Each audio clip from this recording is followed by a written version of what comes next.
എന്നും വിവാദങ്ങളിലൂടെ കടന്നു പോകുന്ന ഒരാളാണ് നമ്മുടെ തൊപ്പി.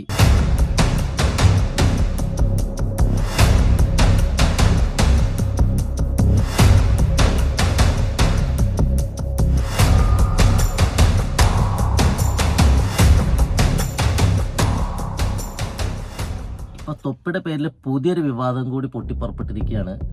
അതായത് തൊപ്പിയുടെ തമ്മനത്തെ വീട്ടിൽ നിന്ന് ലാസലഹരി പിടിച്ചെടുത്തിട്ടുണ്ട്. നമ്മുടെ പാലാരിവട്ടം പോലീസ് സ്റ്റേഷനിലാണ് കേസ് കിടക്കുന്നത് കേട്ടോ.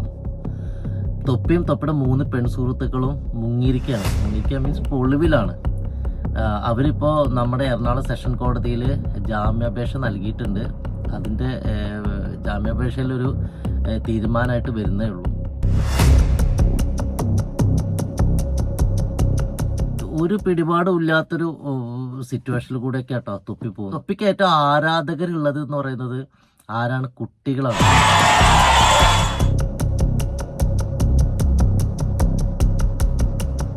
ഈ കുട്ടികൾ ആരാധകരായിട്ട് ഇരിക്കുമ്പോൾ തന്നെ അവരുടെ മാതാപിതാക്കൾക്ക് പേടിയാണ്. എന്താ സംഭവം? ഈ തൊപ്പി ചെയ്യുന്ന പല കാര്യങ്ങളും ഇവരെ അനുകരിച്ച് കഴിഞ്ഞാൽ എന്തായിരിക്കും അവരുടെ ഭാവി എന്നുള്ളൊരു പേടിയാണ്. അതുകൊണ്ട് തന്നെ പലപ്പോഴും പല പ്രശ്നങ്ങളും സംഭവിച്ചുകൊണ്ടിരിക്കുന്നത്. എനിക്ക് പേഴ്സണലി തൊപ്പിയെ ഭയങ്കര ഇഷ്ടമാണ് കേട്ടോ. തൊപ്പിയുടെ ഒരു ക്യാരക്ടറും കാര്യങ്ങളൊക്കെ കാണുമ്പോൾ എനിക്ക് ഇഷ്ടം എന്നല്ല, ഒരു അനുകമ്പ തോന്നും. എന്താണെന്നറിയില്ല.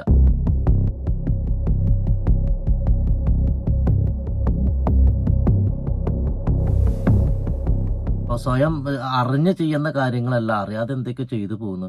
ഏത് സിറ്റുവേഷനിൽ എങ്ങനെ സംസാരിക്കുക. ചിലർ നിങ്ങൾ കണ്ടിട്ടുണ്ട്, എപ്പോൾ എന്താ സംസാരിക്കുന്ന ഒരു പിടിപാടുണ്ടാവില്ല. സംസാരിച്ച് കഴിഞ്ഞിട്ടേ അതിൻ്റെ പ്രത്യാഘാതങ്ങളെ കുറിച്ചിട്ട് അവർ ചിന്തിക്കുള്ളൂ. അങ്ങനെ ഒരു ക്യാരക്ടറായിട്ടാണ് എനിക്ക് തൊപ്പീനെ തോന്നിയിട്ടുള്ളത്. പിന്നെ തൊപ്പി വളർന്നു വന്ന സാഹചര്യവും ജീവിത സാഹചര്യങ്ങളൊക്കെ നോക്കുമ്പോൾ തൊപ്പി ഇങ്ങനെ ആയതിൽ ഒരു കുറ്റം പറയാൻ കഴിയില്ല. എന്നാൽ തൊപ്പീനെ കുറ്റം പറയണമെന്ന് വെച്ചാൽ കുറ്റം പറയാനും ഉണ്ട്. തൊപ്പിയുടെ സൈഡിലും ഒരുപാട് മിസ്റ്റേക്കുകൾ ചെറുപ്പത്തിൽ ചെയ്ത് കൂട്ടിയിട്ടുണ്ട്. ഇപ്പം അടുത്ത കാലത്ത് തൊപ്പി പറയുണ്ടായി, ഞാൻ ഈ തൊപ്പി എന്നുള്ള ക്യാരക്ടർ ഉപേക്ഷിക്കുകയാണ്. ഞാനിപ്പോൾ ഒരു വിഷാദത്തിലൂടെ കടന്നു പോയിക്കൊണ്ടിരിക്കുകയാണ്. ഞാൻ നിഹാദ് എന്നുള്ള എൻ്റെ ഒറിജിനൽ സ്വഭാവത്തിലേക്ക് തിരിച്ചു പോവുകയാണ്. തൻ്റെ വീട്ടുകാരൊന്നും തന്നെ സ്വീകരിക്കുന്നില്ല. കുറേ കാശുണ്ടായതുകൊണ്ടോ പ്രശസ്തി ഉണ്ടായതുകൊണ്ടോ ഒന്നും ജീവിക്കാൻ പറ്റില്ല. വീട്ടുകാർ അടുപ്പിക്കുന്നില്ല, സ്വീകരിക്കുന്നില്ല. അപ്പം അതിൻ്റെ ഒരു വിഷമം തൊപ്പിയുടെ ഉള്ളിൽ കടന്നിട്ട് ഇങ്ങനെ നീറുന്നുണ്ട്. പക്ഷേ തൊപ്പി പറഞ്ഞ് ഞാൻ നിഹാദ് എന്നുള്ള വ്യക്തിത്വത്തിലേക്ക് തിരിച്ചു പോവാന്ന് പറയുന്നത്. പക്ഷേ നിഹാദ് എന്നുള്ള വ്യക്തിത്വം എടുത്താലും എന്താണ് ആ വ്യക്തിത്വം? ഇതൊരു ചെറുപ്പക്കാരനെ കുറ്റമായിട്ട് പറയുന്നതല്ല കേട്ടോ. നമുക്കിത് അറിയാവുന്ന കാര്യങ്ങളാണ് നമ്മളീ പറയുന്നത്. നമ്മളിപ്പോൾ കേട്ടറിവുള്ളൂ, നമ്മൾ അയാളുടെ ജീവിതത്തിലേക്ക് ചെന്ന് നോക്കിയിട്ടില്ല. അപ്പോൾ ഒരു കുറ്റക്കാരനാണ്, അയാളുടെ ശരിയായ പ്രശ്നം എന്താണെന്ന് അയാളോട് ചോദിച്ചാലേ നമുക്ക് മനസ്സിലാക്കാൻ പറ്റുള്ളൂ. എനിക്ക് തോന്നുന്നു അയാളുടെ കുട്ടിക്കാലത്ത് അയാൾ ഗെയിം അഡിക്ഷനാണ് എനിക്ക് മനസ്സിലായത്. അപ്പോൾ ഗെയിം അഡിക്ഷനാണ്. അപ്പോൾ ഒരു ഗെയിമിന് വേണ്ടിയിട്ട് ഒരു കടയിൽ നിന്ന് പണം കട്ട് ഓടുന്ന വഴി വീണ് നാട്ടുകാരെല്ലാം പിടിച്ച് കെട്ടിയിട്ട് അങ്ങനൊരു മോശമായിട്ടുള്ളൊരു ബാക്ക്ഗ്രൗണ്ട് തൊപ്പിക്കുണ്ട്. അപ്പോൾ തൊപ്പിയുടെ ഉപ്പ ഒരു സ്കൂൾ അധ്യാപകനാണ്. അങ്ങനെ ആ സ്കൂളിൽ നിന്ന് തൊപ്പിനെ പുറത്താക്കിയിട്ടുണ്ട്. പിന്നെ 10ാം ക്ലാസ് വേറെ സ്കൂളിലേക്ക് മാറ്റി. ആ സമയത്ത് തന്നെ തൊപ്പി അവിടെ വേറെയും പ്രശ്നങ്ങളൊക്കെ ഉണ്ടാക്കി തൊപ്പിനെ ആ സ്കൂളിൽ നിന്ന് പഠിപ്പൊക്കെ നിർത്തേണ്ട അവസ്ഥ വന്നിട്ടുള്ളതാണ്. 10ാം ക്ലാസ്സിൽ ഓൾറെഡി പഠിപ്പൊക്കെ നിർത്തിയിട്ടുള്ളതാണ്. ചെറുപ്പകാലത്ത് അങ്ങനത്തെ കുറേ ഇഷ്യൂസ് വരുമ്പോൾ തന്നെ മാനസികമായിട്ട് കുറേ പ്രശ്നങ്ങളൊക്കെ വരും. ആ സിറ്റുവേഷനിൽ അങ്ങനെ കടന്നു പോയിക്കൊണ്ടിരിക്കുന്നതാണ് ആൾക്ക് ഏറ്റവും ഇഷ്ടമുള്ള തൻ്റെ ഒരു സുഹൃത്തും ആത്മഹത്യ ചെയ്യും. ഇതോടുകൂടി തൊപ്പി എന്നുള്ള കഥാപാത്രത്തിലേക്ക് ഡൈവേഷൻ പോവാണ്. കാലക്രമേണ കേട്ടോ, അത് ഒരു സുപ്രഭാതത്തിലല്ല. കാലക്രമേണ ഒരു അടച്ചിട്ട മുറിയിൽ അല്ലെങ്കിൽ ചുറ്റുപാട് ആളുകളായിട്ടോ കാര്യങ്ങളായിട്ടൊന്നും ഒരു ബന്ധമില്ലാതെ ഗെയിമും കാര്യങ്ങളും മാത്രം കൂട്ടുകൂടി നടന്നൊരു ചെറുപ്പക്കാരന് പിന്നെ പൊതുസമൂഹത്തിൽ എങ്ങനെ പെരുമാറണമെന്ന് എങ്ങനെ പഠിക്കാൻ പറ്റും, അല്ല എങ്ങനെ അത് ചെയ്യണം, നാളെ എങ്ങനെ അത് പൊതുസമൂഹത്തോട് എങ്ങനെ പ്രതികരിക്കും, അതിൻ്റെ ഉത്തരമാണ് ഇന്നത്തെ തൊപ്പി. അതാണ് തൊപ്പി കാണിക്കുന്നതും തൊപ്പി സംസാരിച്ചു കൊണ്ടിരിക്കുന്നതും. ഇപ്പോൾ തൊപ്പിയുടെ ഒരു വീഡിയോ എന്ന് പറയുന്നത്, ഇഷ്ടപ്പെട്ടൊരു വീഡിയോ ഒരു പൊതുസമൂഹത്തിലോ അല്ലെങ്കിൽ വീട്ടിലിരുന്നിട്ടോ നമുക്ക് ധൈര്യപ്പെട്ട് കാണാൻ പറ്റില്ല. കാരണം ആൾ എപ്പോഴാണ് എന്ത് വൃത്തിവെട്ട ലാംഗ്വേജാണ് യൂസ് ചെയ്യാൻ നമുക്ക് ഒരിക്കലും പറയാൻ പറ്റില്ല. ചിലപ്പോൾ ഇട്ട ഡ്രസ്സൊക്കെ ഉണ്ട് ഊരിക്കളയും.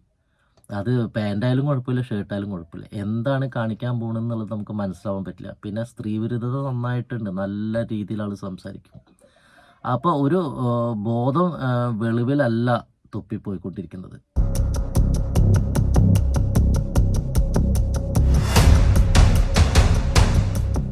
തൊപ്പിയുടെ തമ്മനത്തെ വീട്ടിൽ നിന്ന് പിടിച്ചെടുത്ത രാസലഹരി എന്ന് പറയുന്നത് MDMA ആണ് കേട്ടോ. അല്ലാതെ നിസാരമായിട്ട് തള്ളിക്കളയാൻ പറ്റുന്നൊരു കേസല്ല അത്.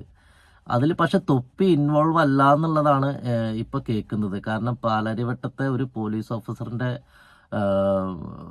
ഫോൺ കോള് കേൾക്കാൻ സാഹചര്യം ഉണ്ടായി. അത് നമ്മൾ SI അന്വേഷിക്കുന്ന ഒരു കേസാണ്. അതിനകത്ത് അവരുമായിട്ട് കണക്ട് ചെയ്തിട്ടുള്ള ആളിനെ നമ്മൾ ചോദ്യം ചെയ്യാനായിട്ട് വിളിച്ചു.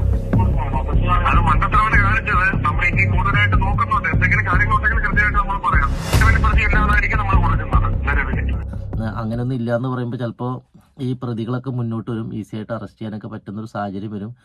പോലീസിൻ്റെ ഒരു ഭാഷ അങ്ങനെയൊക്കെ തന്നെയാണ്. അപ്പോൾ അതൊന്നും അങ്ങനെ തീർച്ചയായിട്ടും വിശ്വസിക്കാൻ പറ്റില്ല. എന്നാലും അങ്ങനെ ആവട്ടെ എന്ന് തന്നെ നമുക്ക് വിശ്വസിക്കാം. കാരണം അയാൾ ഇത്രയും കാലത്തെ ജീവിതം ആ രീതിയിലാണ് പോയിരിക്കുന്നത്. ഇനി ഇതും കൂടി താങ്ങാനുള്ളൊരു കപ്പാസിറ്റി അദ്ദേഹത്തിന് ഉണ്ടാവുമെന്ന് നമുക്ക് പറയാൻ പറ്റില്ല. കാരണം ഈ അടുത്ത കാലത്ത് അയാളുടെ ഇറങ്ങിയ വീഡിയോ, ഞാൻ നേരത്തെ പറഞ്ഞ വീഡിയോ കാണുമ്പോൾ നമുക്ക് തന്നെ സങ്കടം തോന്നും.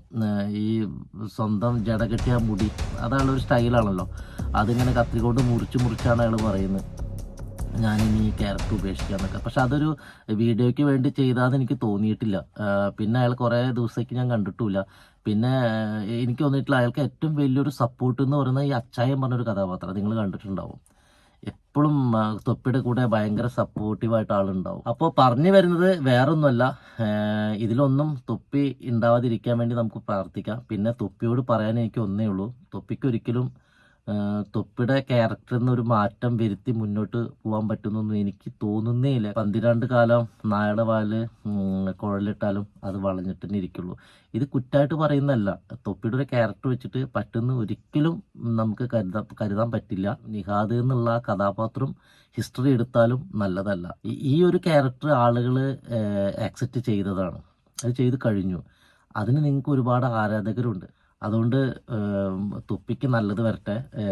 തൊപ്പീനെ കുറ്റം പറയുന്നൊരു വീഡിയോ അല്ല ഒരിക്കലും ഞാൻ എടുത്ത് നിങ്ങൾ വിചാരിക്കേണ്ട. പിന്നെ എല്ലാം പറയണമെന്ന് തോന്നി. തൊപ്പിനെ പേഴ്സണലി എനിക്ക് നല്ല ഇഷ്ടമുള്ളൊരു വ്യക്തിയാണ്. അദ്ദേഹത്തിന് ഇനിയും നല്ലൊരു ഫ്യൂച്ചർ ഉണ്ടാവട്ടെ. അദ്ദേഹത്തിന് നല്ല നല്ല ആരാധകർ ഇനിയും തഴച്ചു വളരട്ടെ. ഒരുപാട് സാധ്യതകൾ ഉണ്ടാവട്ടെ.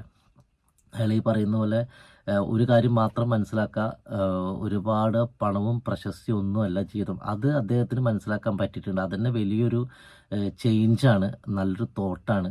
തൊപ്പിക്കപ്പോൾ എല്ലാവിധ ആശംസകളും പ്രാർത്ഥനയും.